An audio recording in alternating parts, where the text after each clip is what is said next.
What up, bros and hoes, peeps and creeps? This is Bodala coming to you live from the birdcage. I'm doing another video game review. I got it right here. I can tell you're all excited. Um, this review is gonna be very interesting.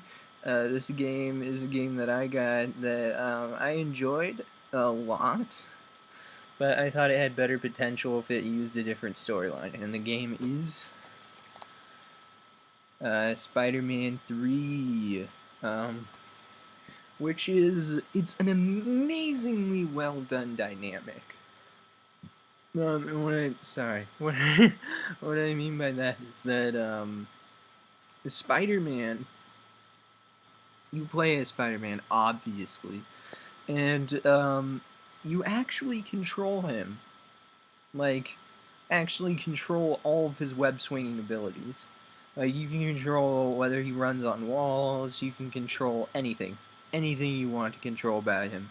And there are even these side missions where you can do all these crazy, like, stunt runs with him. And it's so cool, and, like, that alone is a reason to get the game. It's probably like $10 or $5 on Amazon, so I would get it. However, the storyline sucks because it's based off of the movie Spider-Man 3. And so yeah, essentially you do everything you do in the movie, which I guess I'll go over, fine, whatever. So Harry Osborn's still butthurt about how you killed his father, even though he killed himself. And then the butler, I remember the butler later on, he's like, look, sir, he was, I examined the body, he was killed by his own glider. Why the fuck didn't you say that in the beginning, Jarvis? Or not Jarvis, whoever you are. I want to think every butler is named Jarvis. But yeah, so anyways, he's still mad at you, he's attacking you, eventually you knock him out with a web, he forgets all about it, you're best friends again, blah blah blah. Which, I mean, it's all nice, and you know, Mary Jane's all like, I'm Mary Jane, look at me. And that's a huge part of it too. And there are some missions where you have to take her on thrill rides, and then she's all like, woo, take me higher, woo, lower, woo,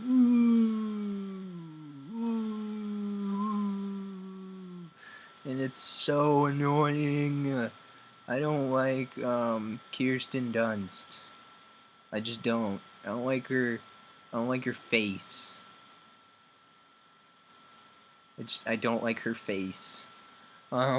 So, anyways, in the game, you get all these cool combos that you can unlock, and really, they need to combine all the dynamics they made for Spider-Man games.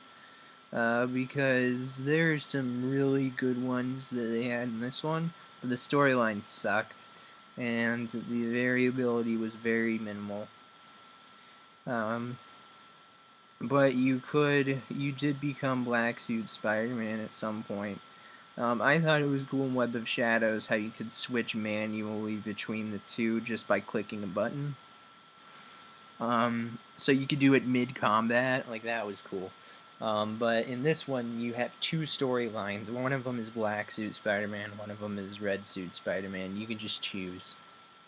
Just like that. And it's a storyline. So it's not like you're fighting the same criminals or anything. It's completely different. So yeah. The game itself is pretty good. I would get it just for the web swinging stuff. Oh yeah. Storyline, I completely forgot, I'm sorry. Yeah, so then there's this guy, Flint Marko, who you find out is the real killer of your uncle, which you haven't gotten over, because who can? Even though he would totally have wanted you to get over it by now. Like, how much do you need to avenge his death? Like, really? Like, seriously. You've done enough. You've done enough. Spider-Man, you've done enough. You're not like Batman. You experience both your parents dying and your girlfriend's dying and everybody dying. You've done enough, Peter Parker. gosh. So Flint Marko is the real person who killed him. And it was an accident. And the guy's really a nice guy. But, of course, he goes into a nuclear reactor field, because why wouldn't he? He becomes a supervillain. That's another thing with these games. I feel like as long as you're by nuclear anything, you become a superhero or a supervillain. Um, it happened to it happens to everyone in Marvel Comics, really. Like all the Fantastic Four, right? Um, they were by some weird nuclear cosmic energy, and then Spider-Man was by some like nuclear radioactive spider. Um, everyone in Spider-Man has some sort of nuclear basis for their being, except the alien stuff, like the symbiotes. But yeah, I mean, it's really just, it's absurd. It is absurd. At least in Batman, he's just dealing with very clever people sometimes. And then sometimes, like, really freak people, like the Ink Man or whatever. But yeah. So, I know I didn't really talk much about the game, but I focused on the big picture. Do I recommend the game? If you can find it for a low price, I would get it. I heard Spider-Man 2 was better, but this has better graphics, so weigh your options. It's also on current consoles, so again, weigh your options. And yeah, so that's Spider-Man 3. This is Bodala signing out.